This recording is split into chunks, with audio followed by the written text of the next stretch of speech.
siya matamis. Takto lang siya.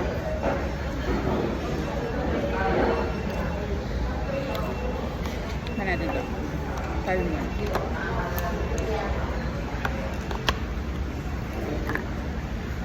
Tapos, lagyan natin ito.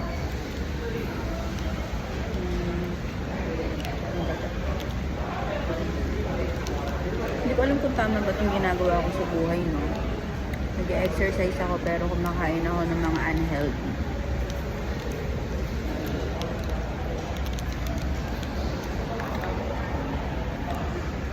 Ano ko ito bubuksan?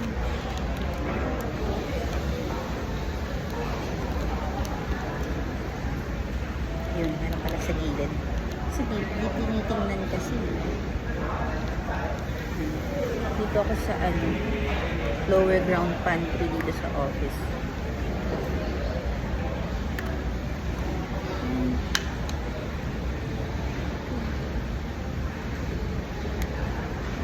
Inungus ko na. Salmon to, freshly made daw.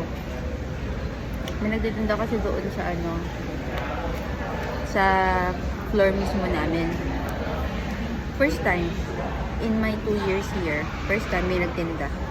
So ayan, tikman natin. Sobrang laki niya, guys. Sobra. Naiya ako. Sobrang laki niya. Tikman natin.